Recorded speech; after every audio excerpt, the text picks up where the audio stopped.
Oh yes, can we now say that this is the best episode so far out of the season of Rings of Power? I think so, but let's talk about it. My name is Brandon Keith Avery, and this is just my opinion.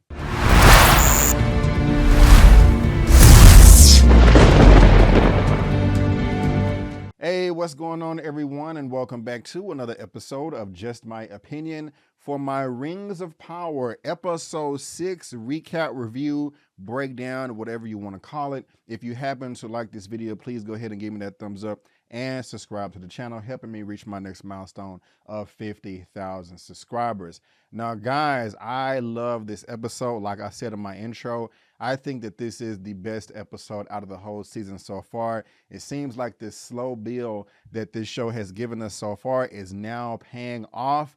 And it looks like the crap has really hit the fan and the good guys have lost. Now, this is going to contain spoilers. I'm going to spoil this episode up, down, left, right, in, and out. As if you've already seen it, you have been warned. And just to let you know, I will be going further in depth with this recap, review, breakdown tomorrow. That is September the 30th, Friday. It's 6:30 p.m. CST. It's right there. I already got the live set up, so I'm going to be going live tomorrow, Friday. Again, the September 30th, Friday, 6:30 p.m. CST. So make sure you check this video out and subscribe and come back and check that out tomorrow as well. But I am going to spoil this up, down, left, right, in, and out. As if you've already seen it, you have been warned. And pretty much the whole thing was action. We did not get any hobbits. We did not get any Harfoots or anything like that. All we got was Bronwyn and Arondir, and Adar, the ruler, the father of the orcs, and Numenor and Galadriel and Halbrand and all of them rushing in to save the day. And I loved it, and I loved all the action. And now was interesting to me was, while I was feeling the show up until this point, I wasn't loving it. I mean, I did really like episodes 1 and 2 because I'm a visual person, and it just looked amazing. And I was so excited to be in Middle Earth and just to learn more about these characters, this land, the story, and all the lore. But as we was getting up to episode 6, I was saying to myself, while this is cool and why I am enjoying myself for the most part, this kind of does feel like episode 2 or the Lord of the Rings of Two Towers, when they was having the battle at Helm's Deep, because in there, everybody, the people that couldn't fight, they had to hold up in the tower, and then the elves came, and then the people from Rohan, or I can't remember exactly, they came and saved the day. So I was thinking, okay, this is like the same exact thing. You know, the people that can't fight in the Southlands, they're going up to the elf tower, and Bronwyn is leading them and all that good stuff. And I like Bronwyn. Y'all let me know what y'all think about Bronwyn, but she's pretty cool. And I was just thinking that this is just like Helm's Deep, and then like the people from Numenor are gonna have to come save the day like they did in the Two Towers. And that wasn't, I mean, it kind of was, but not really, because as soon as the orcs, you know, it starts off with the evil empire or Adar talking about, hey, we got new life. And I think that he was planting those seeds, those what are they called? Elfrin seeds. And he was like, yeah, new life or something like that. So I don't know if that was what he was planning at the beginning, but he gave all of his little orc brothers and sisters a little pep talk speech at the very beginning of the episode, just talking about, yeah, we're going to be brothers and sisters, and we're not going to be separated anymore, and let's go save the day, or, you know, kill all the good people because we're evil and all this stuff right here.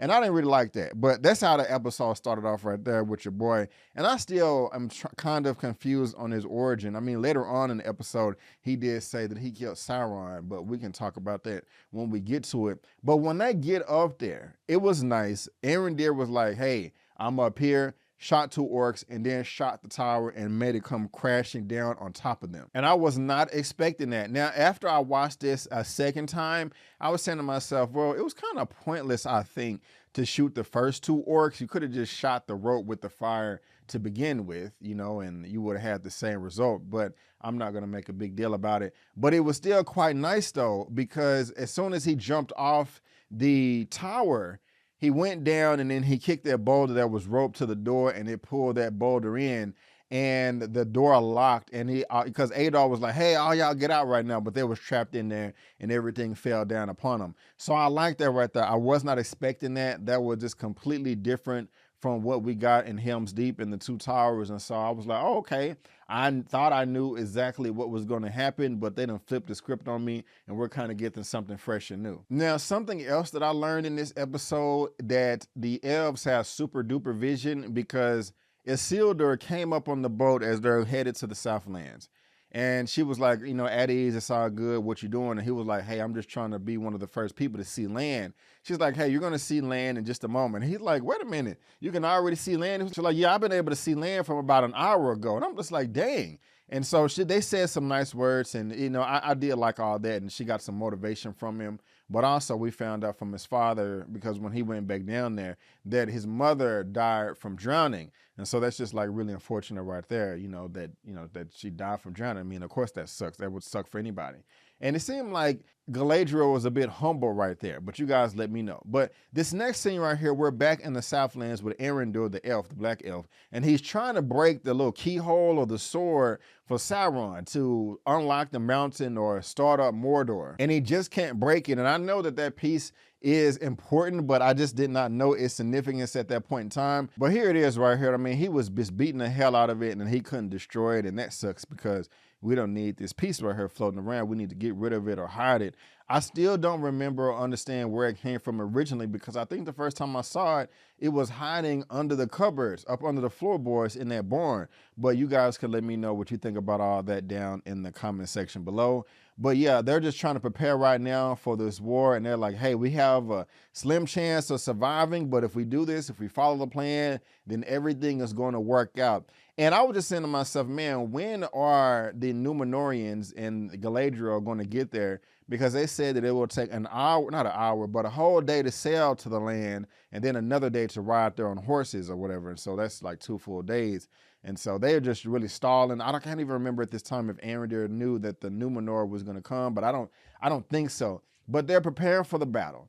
And I like everything about this. It was nice, it was clever, it was planned out. And I always like when our protagonists have a plan, but something goes awry and they have to come up with some type of solution.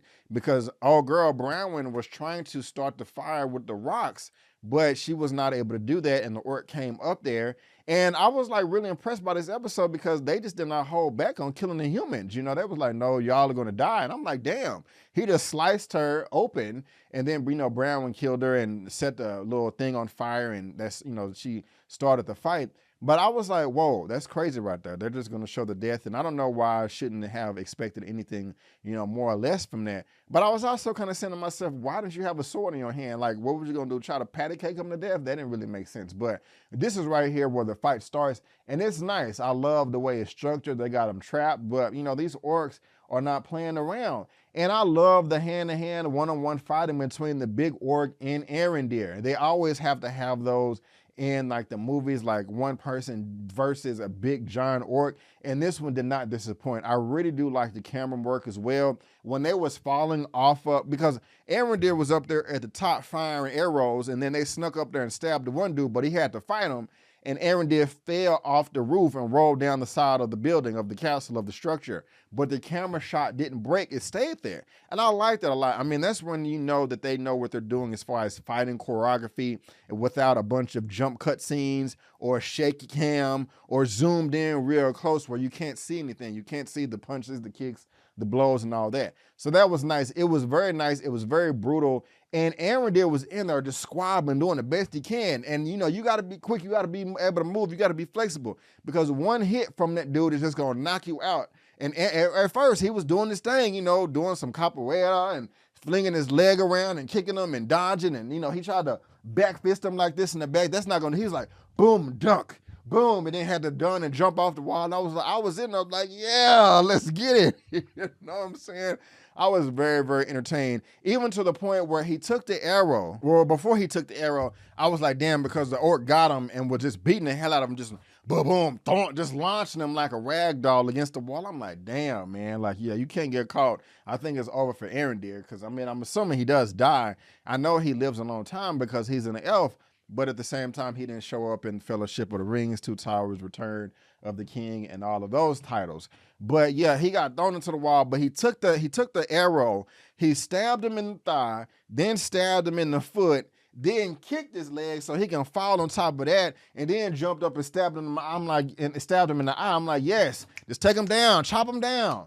Chop him down, chop him down, chop him down. And I'm like, man, he should be, I know the orc is strong, but if he could have got a couple of more stabs in the leg, he probably wouldn't have been able to walk anymore.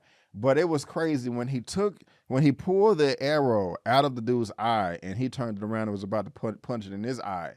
But then Brownwind came and saved the day at the very, very end. And I was like, that is a nice fight right there. But it broke my heart as they're celebrating and they find out that they're fighting their own people. I was like, that's horrible, man. But that just goes to show that's why the elves had to watch the Southlands anyway, because they said earlier back in the day that the Southlands teamed up with Morgoth back in the day. So I guess some people still had this hateful spirit about them and they wanted to serve the evil Adar again. And that's just unfortunate. They killed their own people. And then them arrows just started coming out of nowhere, killing all them, and they had to run back in the keep. And I don't know, man, when Adar and them finally popped up, I cannot blame Theo for snitching and be like, okay, hey, there's the key under the board over here. I'm not just gonna let you, chop my mama head off right in front of me. Like we can try to prolong this, and it kind of worked, in a sense. I'm not just gonna let my mama die like that. I'm sorry. And they was already killing people. Like, okay, hey, where the key at? Stab, stab, slice. I'm like, whoa, this is like super rated R right here, this is really personal the way they are killing and executing people. So all that was cool right there. But then the Numenorians, they come out of nowhere, and I loved it. They had the people at the front with the chains knocking. It was just a beautiful sight to see. And even before we get there, we have them riding and all the horses just looking hella clean. It just looked amazing. Look at this right here. Man, just imagine you on horse and you just this deep right here riding. You're gonna feel like you can whoop anybody ass. You know what I'm saying? Like, real talk. Like, I would love to be in that company right there. They just I really did like it right here. As soon as I saw this, I was like, okay, it's going down. This is going to be great, and I cannot wait till they start clashing swords. And it was nice, man. They came through wrecking shop, and Galadriel is a badass. Did you see her dipping and dodging arrows and spears while she on the horse? They trying to fire her. She like, shoom, she doing the Matrix on horses or whatever. I'm like, whoa. She did it at least 2 or 3 times, and I just like that. She's a true leader. When she hooked up with, not Theo, but Aaron did on the battlefield, he was like, hey, she was like, hey, where's your leader? Where's the commander? And he's like, over there, he can't escape with the object. But it was cool. We got all the other people from Numenor coming in, and the people that we've been following, I don't know their names. The brown guy with the curly hair, he got some black in him. I don't know exactly what he is, but he's cool. I like him. And he came through, killed some orcs. They saved the day. Isildur trying to come and save his daddy and Halbrand. It's wonderful. I like it. I like it. I did not know how this was going to end at all. And also, even before the Numenorians came, I just like how the orcs heard them and was like, hey, everybody has to die in here, and end up stabbing them, and that's when they broke free. So all this is very, very entertaining. But I don't know, I didn't catch it the first time, but the second time I watched this, y'all saw it, where as soon as the Numenorians, right before they came and started fighting Adar and the sellout that tried to get Theo to come with him, when he that stabbed his own person, to prove it to Adar. Adar was like, hey, so-and-so, I have a task for you. And that is where he gave him the key and switched it out with that hatchet. Because I was like, wait, how did that happen the first time? But of course, we're going to come back to that. But anyway, the battle was nice. The only thing that kind of disappointed me, and not really, is when Galadriel was chasing Adar, and then Halbrand popped up, and he tripped him with the sword.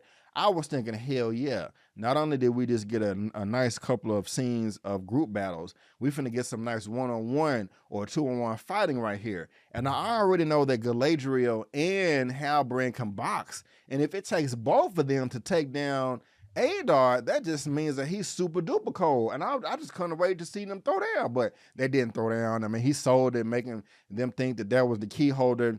And Halbrand stabbed him, and Galadriel was like, oh, we need him alive, and do you know what he did? And he up there talking about, did I cause somebody you love pain? And then she goes and interrogates him and all that. And I really thought we won, y'all. I really thought we won. He was talking about how he killed Sauron, and I don't believe him, talking about Sauron dedicated his life to try to cleanse the earth. Cleanse it for what? I mean, all the people humans want to do is live in peace. Y'all want to live in darkness with dark volcanoes, and it's crazy. I don't know why you want to do all that. How that's cleansing the world. But Galadriel was, it's funny, Galadriel was about to kill him too, but Halbrand came back and stopped her. So stopped her. So they stopped each other from like chopping this dude's head off. And he's still over there talking trash, you know, and I'm thinking they won, man. They outside and they celebrating. The Southlands getting a new king. And I got to go back to really understand what that crest means. But I do remember them talking about that, you know, of course, that Galadriel is going to deliver the Southlands their true king. And Brownwind and everybody was really accepting of it. But man, right after that, when Theo was like, I miss it because they had power and I want it back and all this hot jazz, he realized that it's the hatchet. And then they cut over to the super coon sellout that unlocks the mountain. I guess, is this Mordor? Is that what it is? Because I remember a couple of episodes ago, the insigniation or the symbol that Sauron put on Galadriel's brother, it was the same symbol on the map. And I think that's Mordor, if I'm correct. If I'm getting that, if I'm incorrect, please let me know. But I think that's the case. I could be wrong. That now this is the birth of Mordor, you know, where all the demon orcs are gonna, you know, reside and all that. But first of all, this was very beautiful to look at. It was very intricate. We also see that these this is what the tunnels were leading to, that where the orcs have been building all season, you know, because the waterfall came down and they needed the water to flow into the mountain, the volcano to ignite it. And I mean, they was out there chilling like it was Thanksgiving or something, just eating and having a good time, dancing and all this. And then everything just got destroyed. First it was water and all these rocks came out of everywhere. But I want to know, y'all, was this a dream? Was this was this an imagination? Because Galadriel, first of all, she was looking so sad, like she just knew that she was defeated. You know, like, oh my God, I just lost. You know what I'm saying? And look at everybody. Look at everybody. Everybody just looks scared and like they don't know what to do. But yeah, look, I mean, and going back to Galadriel, right before the episode, and I don't think I had that image, no, I don't. But right before the episode cut off, Galadriel was looking around like, damn, like she realized that she really lost. And we saw the smoke engulf her. Now, I know that she's not dead. I know they wouldn't kill her off like that. And of course, she popped up in the original trilogy, Lord of the Rings, Fellowship, Two Towers, and Return of the King. So I know she's not dead.